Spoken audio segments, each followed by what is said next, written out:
శ్రీరామ రామ రామేతి రమే రామే మనోరమే సహస్రనామ తత్తుల్యం రామనామ వరాననే శ్రీరామ రామ రామేతి రమే రామే మనోరమే సహస్రనామ ఓం నమో భగవతే వాసుదేవాయ నమః.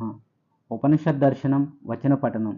సామవేదాంతర్గత ఉపనిషత్తులలో 14వది రుద్రాక్ష జాబాలోపనిషత్.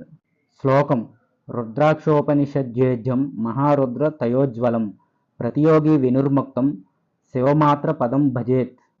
భుసుండ మహర్షి కాలాగ్ని రుద్రుడికి నమస్కరించి, ప్రభు, రుద్రాక్షలనేవి ఎలా పుట్టాయి, వాటిని ధరిస్తే ఎలాంటి ఫలం లభిస్తుంది అని ప్రశ్నించగా ఆయన ఇలా సమాధానం చెబుతున్నాడు.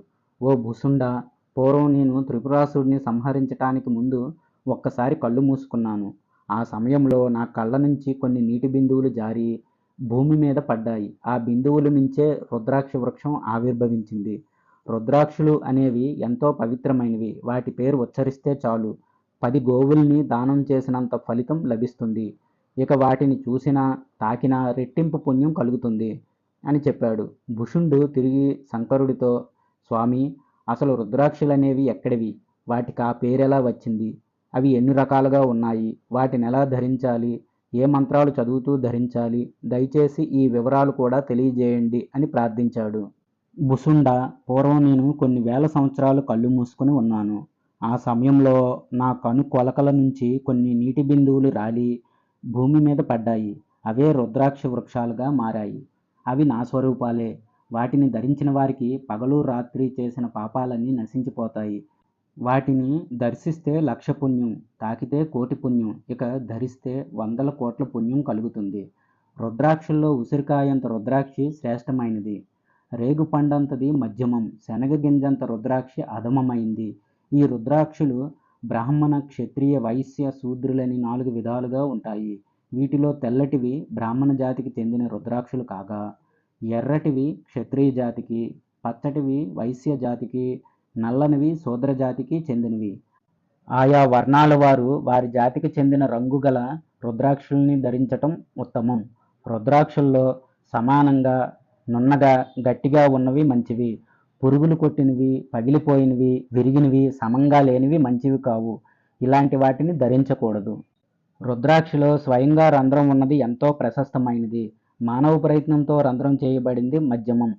చక్కగా సమానంగా గట్టిగా ఉన్న రుద్రాక్షిని పట్టుదారంతో బంధించి ధరించాలి. పండితుడైన వాడు సామాన్యమైన రుద్రాక్షల్ని శరీరమంతా ధరించాలి. గీటురాయి మీద గీస్తే బంగారం రంగులాంటి గీత పడితే ఆ రుద్రాక్ష ఎంతో గొప్పది. అలాంటి దాన్ని శివపూజ చేసిన వారు ధరించాలి. శిఖలో 1 రుద్రాక్ష, తల మీద 300, మెడలో 36, 2 బాహువులకి 16 చొప్పున, 2 మణికట్టులకి 12 చొప్పున, వీపు మీద 500 రుద్రాక్షలు ధరించాలి. శివభక్తుడు 108 రుద్రాక్షలతో ఒక మాలని చేసి దాన్ని మెడలో జంజంలాగా వేసుకోవాలి. మెడలో 2 పేటలు కానీ లేక 3, 5, 7 పేటల రుద్రాక్షమాలని ధరించాలి. మకుటం మీద, చెవికి కుండలాలుగా, భుజాలకి కడుపు దగ్గర రుద్రాక్షల్ని దారంతో కట్టాలి. పచ్చ రుద్రాక్షల్ని నిద్రపోయేటప్పుడు కూడా ధరించాలి. 1000 రుద్రాక్షలు ధరిస్తే ఉత్తమం. 500 రుద్రాక్షలు మధ్యమం, 300 రుద్రాక్షలు ధరిస్తే అది అధమం. ఈ రుద్రాక్షల్ని శరీరం మీద ధరించేటప్పుడు ఈ మంత్రాలు పఠించాలి. ముందుగా తల మీద ఈశాన మంత్రంతో, కంఠం మీద ధరించేటప్పుడు తత్పురుష మంత్రంతో, హృదయం మీద అఘోర మంత్రంతో ధరించాలి. తరువాత అఘోర బీజ మంత్రాన్ని పఠిస్తూ చేతుల మీద ధరించాలి. 50 రుద్రాక్షల్ని ఉదరం మీద పంచబ్రహ్మ మంత్రాన్ని చదువుతూ ధరించాలి అని శంకరుడు చెప్పగా విన్న భూసుండు తిరిగి ఆయన్ని, స్వామి, రుద్రాక్షల్లో భేదాలేవి? అవి ఏ స్వరూపాలు? వాటిని ధరించటం వల్ల కలిగే ఫలం ఏమిటి? దయచేసి వివరించండి అని కోరాడు. శంకరుడు చెబుతున్నాడు, భుసుండ, 1 ఏకముఖ రుద్రాక్ష. ఇది పరతత్వ రూపం.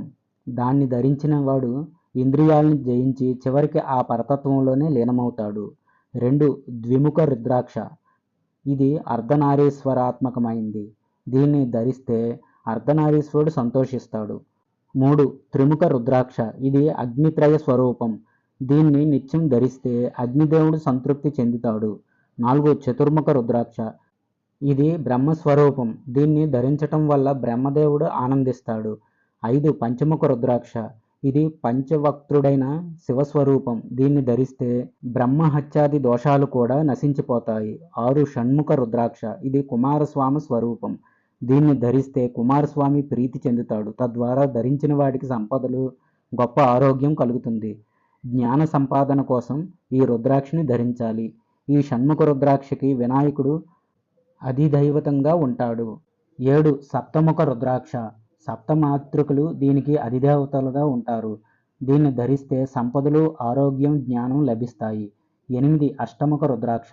ఇది అష్టవసువులకి ప్రీతికరమైనది. అష్టమాతృకులు దీనికి అధిదైవతంగా ఉంటారు. గంగాదేవికి కూడా ఎంతో ఇష్టమైనది. దీన్ని ధరించిన వాడు అందరికీ ప్రీతిపాత్రుడవుతాడు. 9 నవముఖ రుద్రాక్ష. నవశక్తులు దీనికి అధిదేవతలు. దీన్ని ధరిస్తే నవశక్తులు సంతోషిస్తాయి. 10 దశముఖ రుద్రాక్ష. దీనికి యముడు అధిదేవత. దీన్ని ధరించిన వాడిని చూసి పాపాలన్నీ భయపడి పారిపోతాయి. 11 ఏకాదశముఖ రుద్రాక్ష. దీనికి ఏకాదశ అనగా 11 మంది రుద్రులు అధిదేవతలు. దీన్ని ధరిస్తే సౌభాగ్యం పెరుగుతుంది. 12 ద్వాదశముఖ రుద్రాక్ష. ఇది మహావిష్ణు స్వరూపం. దీనికి ద్వాదశ ఆదిత్యులు అధిదేవతలు. దీన్ని ధరించటం వల్ల 12 మంది సూర్యుల అనుగ్రహం లభిస్తుంది. 13 త్రయోదశముఖ రుద్రాక్ష. ఇది మన్మథ సంబంధమైనది. దీన్ని ధరిస్తే కామదేవుడు ప్రసన్నుడవుతాడు. తద్వారా సకల శుభాలు కలుగుతాయి. 14 చతుర్దముఖ రుద్రాక్ష. ఇది రుద్రుడి నేత్రం నుంచి ఆవిర్భవించింది. ఈ చతుర్దముఖ రుద్రాక్ష అన్ని వ్యాధుల్ని పోగొట్టి ఆరోగ్యాన్ని పెంపొందిస్తుంది. ఈ రుద్రాక్షని ధరించిన వాడు మధ్య మాంసాలని, ఉల్లిపాయ, వెల్లుల్లి, గోంగూర లాంటి పదార్థాలని స్వీకరించకూడదు. ఈ రుద్రాక్షల్ని అమావాస్య, గ్రహణం వచ్చిన రోజు, పౌర్ణమి తిథి నాడు, ఉత్తరాయణ పుణ్యకాలంలో, మకర సంక్రమణాలు జరిగేటప్పుడు ధరిస్తే ఎంతో పుణ్యం లభిస్తుంది. సకల పాపాల నుంచి తక్షణమే విముక్తుడవుతాడు. రుద్రాక్ష మూలంలో బ్రహ్మ, దాని నాళంలో విష్ణువు, ముఖస్థానంలో రుద్రుడు కొలువుంటారు. దానికుండే బిందువు సకల దేవతా స్వరూపం.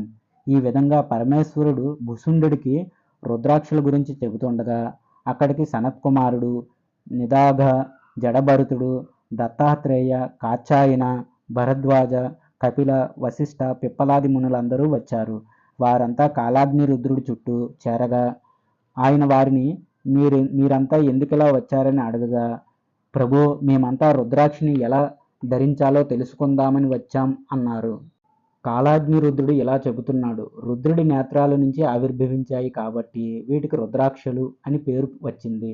పూర్వం సదాశివుడు ప్రళయకాలంలో సృష్టినంతా సంహారం చేశాక కళ్ళు మూసుకున్నాడు. అప్పుడు ఆయన కంటి నుంచే ఈ రుద్రాక్షలు పుట్టాయి.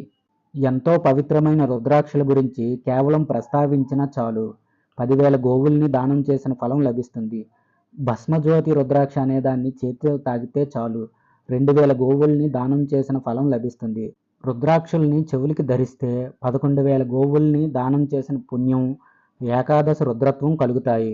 రుద్రాక్షని తల మీద ధరిస్తే 1,000,000 గోదాన ఫలితం లభిస్తుంది. ఎంతో గొప్పదైన ఈ రుద్రాక్ష జాబాలోపనిషత్తుని నిత్యం పఠించేవాడు బాలుడైనా యువకుడైనా ఎంతో గొప్పవాడవుతాడు. అందరికీ గురువు, మంత్రోపదేష్ట అవుతాడు. శివభక్తుడు రుద్రాక్షలతోనే హోమం చేయాలి. వాటితోనే శివార్చన చేయాలి.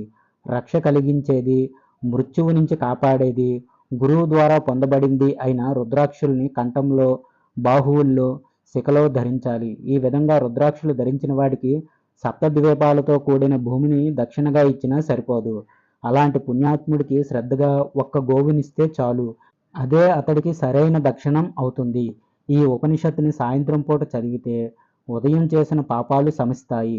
నిత్యం ఉదయం సాయంత్రం చదివితే ఎన్నో జన్మల్లో చేసిన పాపాలు పోతాయి.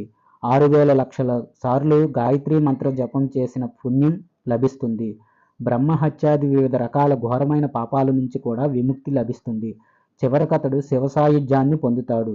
ఇది సత్యం. సామవేద అంతర్గత ఉపనిషత్తులలో 14వది అయిన రుద్రాక్ష జాబాలోపనిషత్తు సమాప్తం. స్వస్తి. జయ శ్రీరామ.